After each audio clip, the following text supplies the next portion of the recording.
बिस्मिल्लाहिर्रहमानिर्रहीम।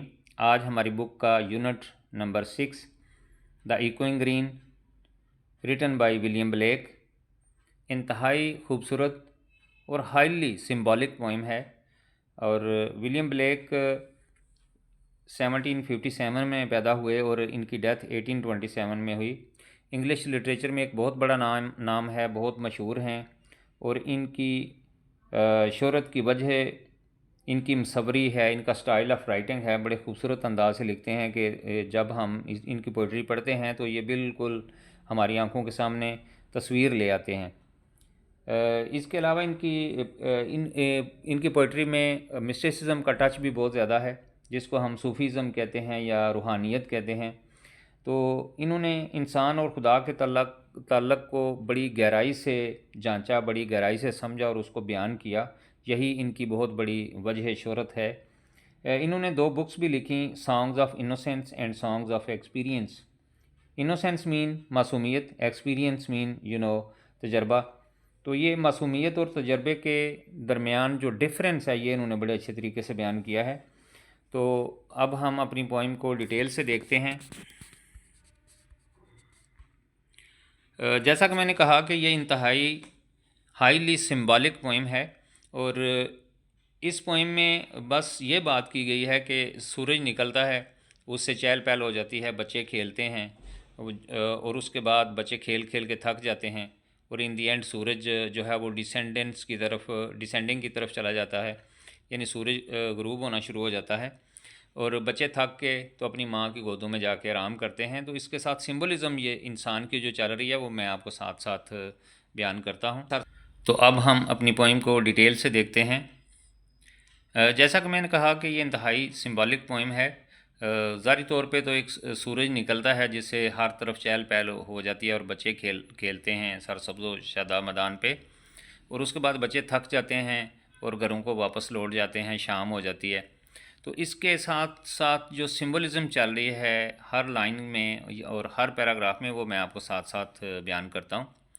The sun does rise, सूरज निकलता है, सूरज ज़रूर निकलता है। डज मीन सूरज ज़रूर निकलता है। And make happy the skies, और आसमानों को खुश कर देता है, खुशकुन बना देता है। द मैरी बेल्स रिंग, खुशी की घंटियाँ बजती हैं। टू वेलकम द स्प्रिंग, मौसम बहार को खुश आमदीद कहने के लिए। ये मैरी बेल्स जो हैं ये जब भी उनके फेस्टिवल्स होते हैं क्रिश्चियनिटी में, तो मौसम बहार को वेलकम करने के लिए या दूसरे फेस्टिवल्स के लिए इनके गिरजाघरों में बड़ी खूबसूरत घंटियाँ बजती हैं। The skylark and thrush, the birds of the bush, skylark और थ्रोश बड़े खूबसूरत परिंदे हैं जो कि झाड़ियों में रहते हैं। सिंग लाउडर अराउंड, मौसम बहार को वेलकम करने के लिए ये भी चार सू हर तरफ ऊंची आवाज़ में गाना शुरू कर देते हैं। To the bells cheerful sound, गिरजाघर की खूबसूरत घंटियों के सामने या उनके साथ ये भी गाना शुरू कर देते हैं। While our sports shall be seen on the echoing green, जबकि सब्ज़ो शादाब मैदान के ऊपर हमारा खेल देखा जा सकता है।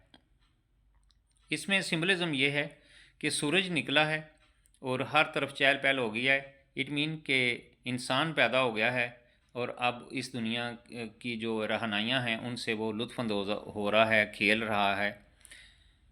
Old John with white hair does laugh away care, बूढ़ा जान अपनी इतना खुश होगा कि हंस के अपनी वो तमाम troubles, cares and problems of life को भूल जाएगा। सिटिंग अंडर द ओक, बरगद के दरख्त के नीचे बैठ कर। Among the old folk, folk mean के उस महल्ले के या उस लोकेलिटी के जो बूढ़े लोग हैं वो सारे उन बच्चों के खेल को बैठ के देख रहे हैं। They laugh at our play, वो खेल के ऊपर हंसते हैं। एंड सून दे आल से, और वो बड़ी जल्दी ये कहते हैं। सच सच वर द डेज़, इसी तरह के वो दिन थे। When we all girls and boys, कि जब हम भी बच्चे हुआ करते थे, जब हम भी लड़के और लड़कियां होते थे। इन are youth time were seen, तो अपनी जवानी में हम भी इधर देखे जाते थे। ऑन द इकोइंग ग्रीन, इस सरसब्ज़ो शादाब मैदान के ऊपर खेलते हुए। तो वो अपनी जवानी के दिनों को ये जो बूढ़े लोग हैं वो याद करते हैं अपनी बचपन के दिनों को और उसके बाद जवानी के दिनों को कि हम भी इधर खेला करते थे। Till the little ones weary, यहाँ तक कि छोटे बच्चे थक चुके हैं। No more can be merry, अब कोई खुशी नहीं करेगा। ये सिंबलिज्म साथ साथ चल रही है कि अब इंसान थक चुका है, बूढ़ा हो चुका है, अब वो खुशी से, जिस तरह बच्चे खुशियाँ मनाते हैं इस तरह वो खुशी नहीं मना सकता। द सन डज डिसेंड, सूरज ज़रूर गुरूब होता है। And our sports have an end, और हमारी स्पोर्ट्स का अख्ताम हो जाता है। Round the laps of their mothers many sisters and brothers, उन बच्चों में बहुत से बहन भाई हैं जो कि अपनी माँ की गोदों में जाके बैठ जाते हैं। Like birds in their nests, जिस तरीके से परिंदे अपने घोंसलों में जाके बैठ जाते हैं और रेडी फॉर रेस्ट, आराम करने के लिए। And sports no more seen on the darkening green, अब उस सरसब्ज़ो शादाब मैदान के ऊपर अंधेरा छा गया है, अब उसके ऊपर कोई मज़ीद खेल नहीं होगा। तो इसमें सिंबलिज़म ये है कि इंसान अपनी सारी ज़िंदगी में खेल खेल के थक जाता है, यानी जितने भी वो काम करता है, जितना वो खेलता है, ये सिंबलिज़म है कि जितने वो काम करता है उससे थक जाता है। द सन डज डिसेंट, सूरज निकला था और उसने ग्रूब भी होना है, यानी everyone is born to decay in this world, तो हर बंदा जो या हर वो चीज़ पैदा होती है ज़वाल के लिए।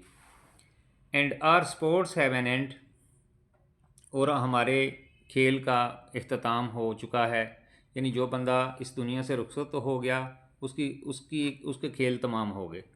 Round the laps of their mothers many sisters and brothers, और बहुत से ऐसे लोग बहन भाई जो कि ये अब लैप्स ऑफ मदर सिंबल है ग्रेव का। Like birds in their nests are ready for rest and sports no more seen on the darkening green, अब उस सरसब्ज़ो शादाब मैदान पे अंधेरा छा चुका है, अब मज़ीद खेल नहीं होगा क्योंकि इंसान की ज़िंदगी में शाम हो चुकी है।